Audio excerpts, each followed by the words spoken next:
Hello दोस्तों। तो second grade का जो नया सिलेबस को उसके अकॉर्डिंग हमने पॉलिटिकल स्टार्ट की हुई है। आयोग इसमें कंप्लीट हो चुके हैं। विधानसभा सचिवालय, विधानसभा भी हो गई है। आज हम सचिवालय देखने वाले हैं। तो राज्य जो सचिवालय है वो ब्रिटिश काल की देन है। ब्रिटिश काल से ही ये चला आ रहा है राज्य सचिवालय। इसकी जो स्थापना हुई है 13 अप्रैल 1949 में हुई है जयपुर में। ठीक है, जयपुर में सी स्कीम कॉलोनी में, जयपुर की सी स्कीम कॉलोनी है और भगवंत दास बैरक्स भवन है, वहाँ इसकी स्थापना हुई है। ठीक है, फिर एक समिति आई है शंकर राव समिति। कौन समिति है? शंकर राव समिति। इस शंकर राव समिति ने ही इसका मुख्यालय जयपुर में रखने की क्या की थी? सिफारिश की थी। मुख्यालय जयपुर में रखने की सिफारिश की। अब राज्य सचिवालय के बारे में थोड़ा देखते हैं। जो राज्य सचिवालय वो राज्य में शीर्ष नीति निर्माण की निकाय है, शीर्ष नीति निर्माण निकाय है। और इसका राजनीतिक जो प्रमुख होता है वो मुख्यमंत्री होता है और प्रशासनिक जो प्रमुख होता है वो कौन होता है? मुख्य सचिव होता है। ठीक है, राज्य सचिवालय के विभाग की बात करें तो इसके जो विभाग केंद्र में तो कहलाता है मंत्रालय और राज्य में कहलाता है प्रशासनिक विभाग। ये प्रश्न आ चुका है कि राज्य में सचिवालय का जो विभाग है उसको क्या कहा जाता है? प्रशासनिक विभाग। ठीक है, प्रशासनिक विभाग कहा जाता है। राजनीतिक प्रमुख कौन हो जाएगा? मंत्री। और प्रशासनिक प्रमुख कौन हो जाएगा? सचिव। और इस विभाग में सदस्यों की संख्या कितनी रहेगी उसका निर्धारण कौन करेगा? राज्य मंत्रिमंडल करेगा। यहां तक क्लियर है? चले जाएं आगे। चलिए, तो उसके बाद आता है संगठन और पद्धति संभाग। इसकी स्थापना होती 1955 में। ये प्रशासनिक सुधार विभाग का एक व्यापक अंग है। कार्य क्या करता है? ये समस्त शासकीय विभाग व संस्थाओं में प्रशासनिक सुधार को निर्देशित हुए मूल्यांकन करना, ये इसका कार्य है। इसके बाद आता देखिए राजनीतिक नेतृत्व मंत्री, ऊपर सबसे ऊपर पद होता है। उसके नीचे होता है सचिवालय और इसके नीचे कार्य करते हैं निदेशालय। मंत्री सचिव जो है उनका जो कार्य होता है नीति निर्धारण का होता है और जो निदेशालय या निदेशक का जो कार्य है वो क्या है? इसको लागू करने का कार्य है। नीति को लागू करने का कार्य है इसका निदेशालय का।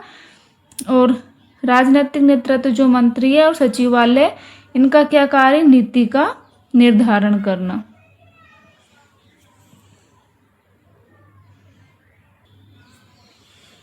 इसके बाद आती है इसकी राजनीतिक संरचना और प्रशासनिक संरचना। वेरी वेरी इंपॉर्टेंट है ये। सबसे पहले तो यही प्रश्न पूछा जाता है कि राजनीतिक स्तर में जो सचिवालय का जो राजनीतिक स्तर है उसकी शीर्ष संस्था क्या है? शीर्ष पर क्या है? तो मुख्यमंत्री। और प्रशासनिक स्तर पर कौन है? मुख्य सचिव। तो शीर्ष पर क्या है? प्रशासनिक का जो मुख्य सचिव है और राजनीतिक स्तर पर क्या है? मुख्यमंत्री है। यही प्रश्न आता सबसे पहले तो। फिर इनका क्रम पूछा जाता है कि इन राजनीतिक संरचना में इनका क्रम क्या होगा? तो सबसे ऊपर क्या रहता है? मुख्यमंत्री। उसके नीचे क्या रहता है? कैबिनेट मंत्री। उसके नीचे राज्य मंत्री और सबसे नीचे क्या होता है? संसदीय सचिव। जो राज्य मंत्री और संसदीय सचिव है वो सामान्यतः कोई पद नहीं है, वैसे अपनी सुविधा के अनुसार बाद में बनाए गए हैं। तो इनका क्रम याद रखना अच्छे से। और इसकी शीर्ष पर क्या है? मुख्यमंत्री। इस चीज को याद रखना है। ठीक है, उसके बाद आती प्रशासनिक संरचना में सबसे ऊपर क्या है? मुख्य सचिव। इनका भी क्रम याद रखना अच्छे से क्लियर करके। मुख्य सचिव के बाद अतिरिक्त मुख्य सचिव आता है। ठीक है, उसके बाद सचिव की का क्रम है प्रधान सचिव, विशिष्ट सचिव, संयुक्त सचिव, उप सचिव। ठीक है, थोड़ा आगे चले तो उप सचिव के बाद में यहाँ पर निजी सचिव और एक साइड देखे तो ये सहायक सचिव। सहायक सचिव के नीचे कार्य करते हैं अनुभाग अधिकारी, सहायक अनुभाग अधिकारी, वरिष्ठ सहायक जो यूडीसी पद पर है और कनिष्ठ सहायक जो एलडीसी पद पर है। ठीक है, और इधर निजी सचिव के नीचे देखते हैं तो सहायक निजी सचिव और निजी सहायक आता है, और इन सबसे नीचे चतुर्थ श्रेणी कर्मचारी आ जाते हैं। तो इनका क्रम याद रखना अच्छे से। ठीक है, क्रम पूछे जाते हैं एग्जाम में। इसके बाद है कि ये जो इनका जो विभाग है उसको सेल्फ और प्रकोष्ठ में बांटा। कब बांटा? 1960 में। किसने बांटा? भगवंत सिंह मेहता ने। ठीक है, विभाग को कई सेल्फ और प्रकोष्ठों में बांट दिया था 1960 में भगवंत सिंह मेहता ने, और इस पर जो ग्रुप सिस्टम लागू कर दिया था 1969-70 में। ठीक है, 69-70 में ग्रुप सिस्टम लागू कर दिया। करने वाली समिति का नाम क्या है? राजस्थान सचिवालय पुनर्गठन समिति। इंपॉर्टेंट है, राजस्थान सचिवालय पुनर्गठन समिति का अध्यक्ष पूछा हुआ है, कौन है? मोहन मुखर्जी। यहाँ से अध्यक्ष पूछा हुआ है, कौन है? मोहन मुखर्जी। इसके बाद आता है राज्य सचिवालय के कार्य पूछ जाते हैं कि इसका मेन कार्य तो ये है नीति और कानून का निर्माण। सचिवालय का मेन काम ये है। इसके अलावा इसके कुछ और कार्य भी है, जैसे अधीनस्थ संस्था पर नियंत्रण करना, राज्य सूची के विषय पर कानून का निर्माण करना, राज्य सरकार की सूचना भंडार के रूप में काम करना, केंद्र व राज्य सरकार के मध्य संपर्क करना, और जनता की शिकायतों का निवारण करना। इसके अलावा राज्य प्रशासन में कार्यरत जो लोक सेवक है उनकी भर्ती, प्रशिक्षण, पदोन्नति, स्थानांतरण, वेतन भत्ता और सेवा शर्तों का निर्धारण करने का काम भी कौन करता है? राज्य सचिवालय। ठीक है, इसके बाद देखते हैं प्रथम प्रशासनिक सुधार आयोग। प्रशासनिक जो सुधार आयोग है पहला, वो कब आया? 1966-70 में पहला प्रशासनिक सुधार आयोग आया। इसमें जो विभाग की संख्या मैक्सिमम 13 हो सकती है, इससे अधिक इसकी संख्या नहीं हो सकती। ठीक है, और इसने क्या सिफारिश की थी? नीतिगत सलाहकार समिति गठित हो इस चीज की, और कार्मिक विभाग की स्थापना की सिफारिश की थी। इसका जो अध्यक्ष थे पहले मोरारजी देसाई थे, उसके बाद के हनुमंतैया बन गए थे प्रथम प्रशासनिक सुधार आयोग में। इसके बाद कुछ समिति है, इन समितियों के अध्यक्ष के नाम पूछे जाते हैं। ठीक है, इनके जो ये क्रम है, डेट है, इनको भी याद रखना अच्छे से। तो जो सचिवालय पुनर्गठन समिति है वो कब आई? 59-60 में। SD उज्ज्वल इसके अध्यक्ष, उज्ज्वल साहब जी है इनके अध्यक्ष, याद रखना पुनर्गठन समिति के। प्रथम प्रशासनिक सुधार समिति वो आयोग था, और ये क्या है? समिति 1963 में बनी। हरिश्चंद्र माथुर इसके अध्यक्ष थे। इसके बाद अभी पढ़ के आए राजस्थान सचिवालय पुनर्गठन समिति 1969-70 में। मोहन मुखर्जी जो प्रश्न पूछा भी गया है। ठीक है, प्रशासन सुधार समिति 1992-95 में GK भनोत। इसके बाद आता है राजस्थान वित्तीय प्रशासनिक सुधार समिति 1999-2001 में, और इसके जो अध्यक्ष है वो कौन है? शिवचरण माथुर जी। और सिंघवी समिति 2005 में। ठीक है, तो इन समिति कब बनी इतना याद रखना है, और इनके अध्यक्ष को अच्छे से याद रख लेना। ठीक है, उसके बाद आता है आर्टिकल 166 में क्या है? राज्य सचिवालय की कार्यविधि संबंधी नियम जो है वो आर्टिकल 166 में दिए हुए हैं। इसके बाद आता है मुख्य सचिव। देखिए, जो सिलेबस अपना जो पहले दिया हुआ था उसमें अच्छे से क्लियर से लिखा हुआ था सचिवालय और मुख्य सचिव, लेकिन इस बार जो सिलेबस दिया है उसमें सचिवालय ही लिखा हुआ है, मुख्य सचिव नहीं लिखा हुआ है। इनडायरेक्टली इसमें लिखा हुआ नहीं है मुख्य सचिव, लेकिन पढ़ना तो पड़ेगा, क्योंकि सिलेबस में सचिवालय है तो मुख्य सचिव को तो पढ़ना ही पड़ेगा। तो इसके बारे में थोड़ा बहुत हम देख लेते हैं। मुख्य सचिव राज्य शासन सचिवालय का मुखिया, कार्यकारी जो प्रमुख होता है मुख्य सचिव होता है।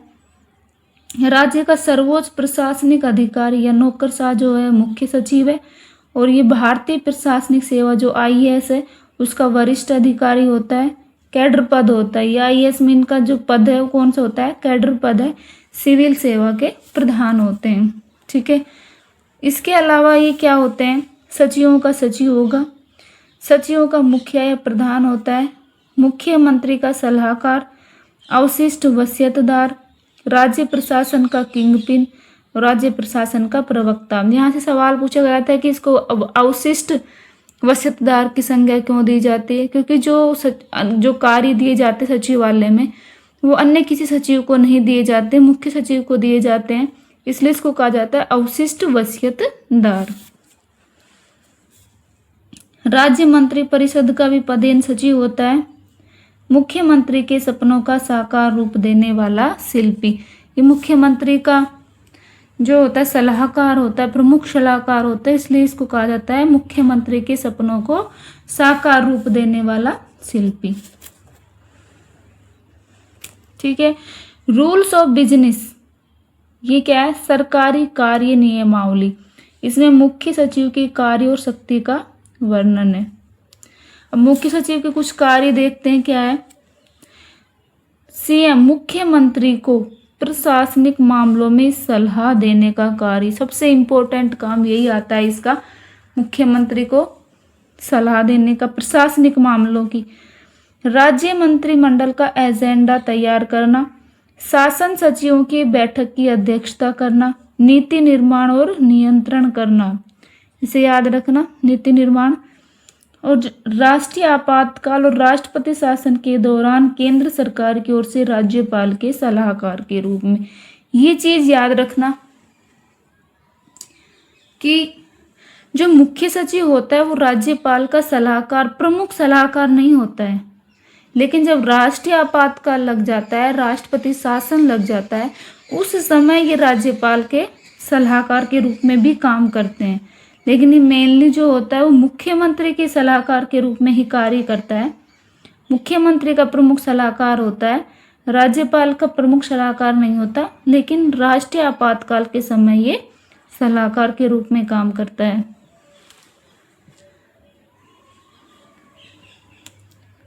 मुख्य जनसंपर्क अधिकारी के रूप में, अंतर सरकारी मामलों में संचार माध्यम के रूप में।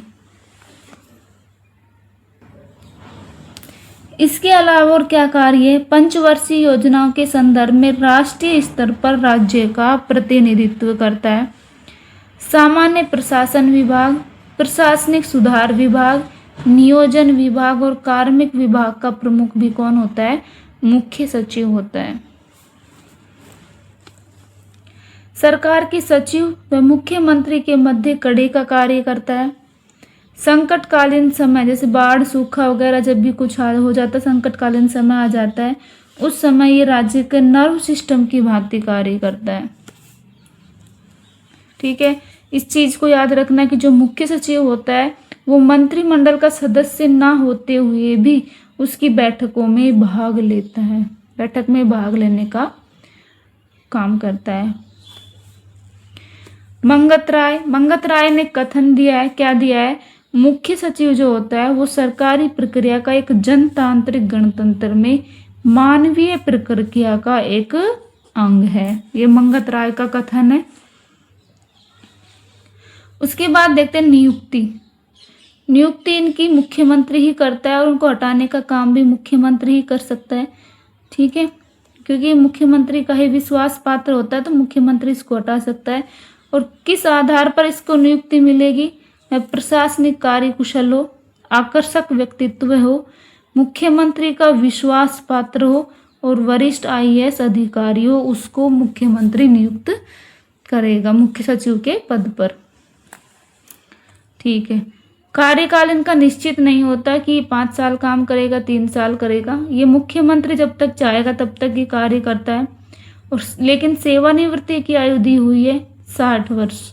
ठीक है। राज्य सरकार की सिफारिश पर केंद्र सरकार द्वारा 3-3 माह 2 बार बढ़ाया जा सकता है। राज्य सरकार चाहे तो राज्य सरकार की सिफारिश पर केंद्र सरकार बढ़ा सकती है और वो भी सिर्फ 2 बार बढ़ाएगी और एक बार में वो 3 माह बढ़ा सकती है।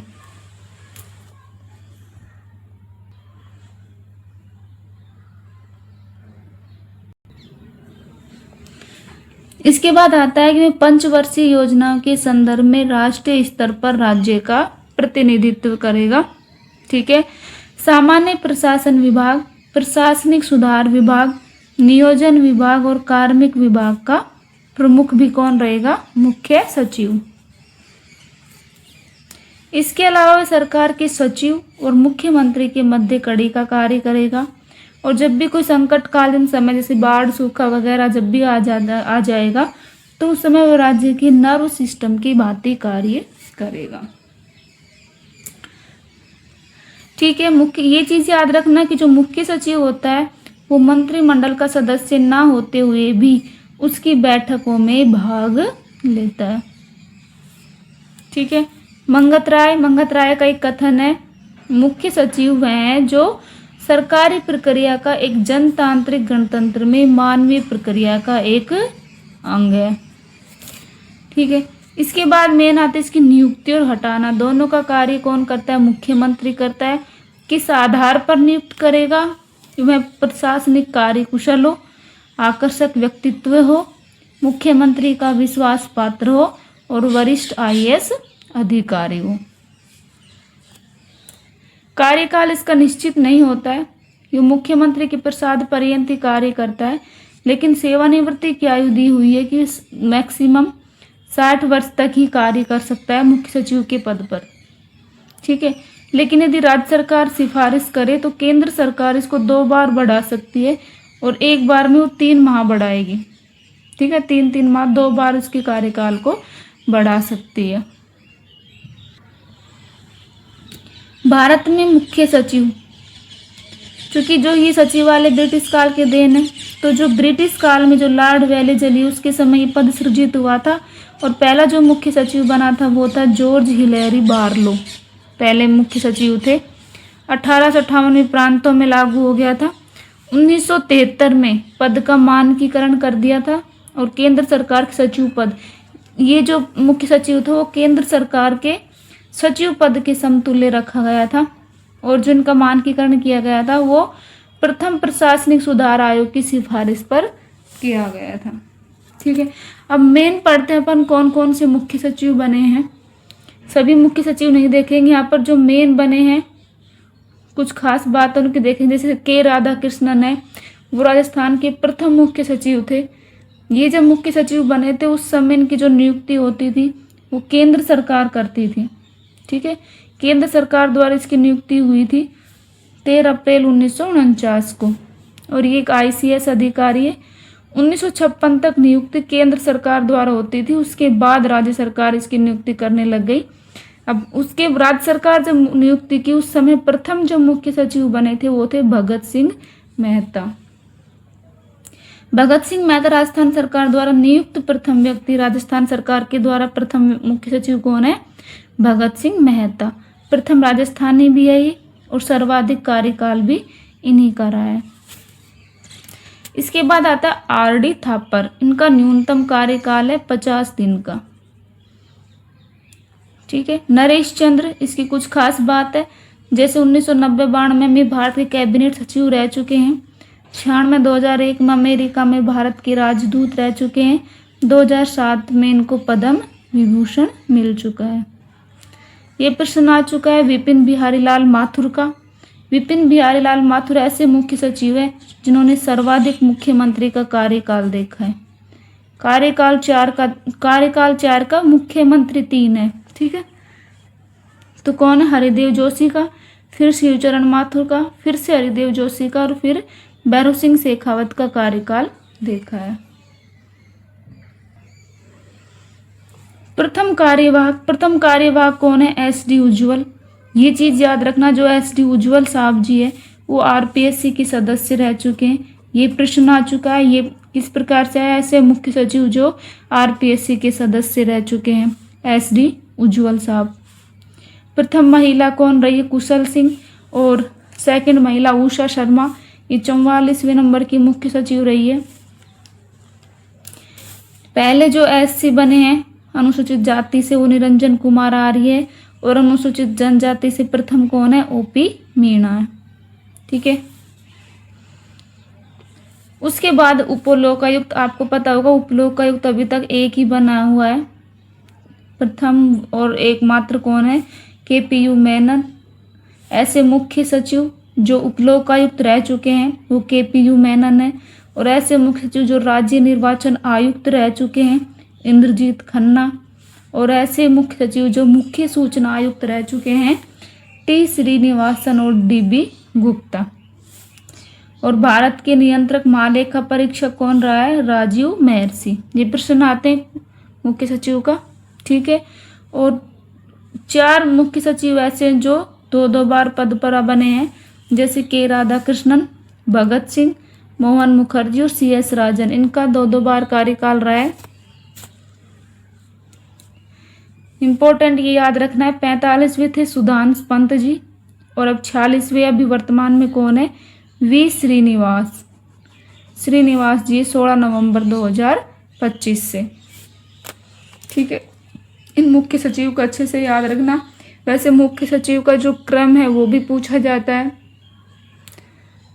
उसको भी आप अच्छे से याद रख लेना, ठीक है। वीडियो यदि आपको अच्छी लगी हो तो लाइक करना और चैनल को सब्सक्राइब कर देना। धन्यवाद।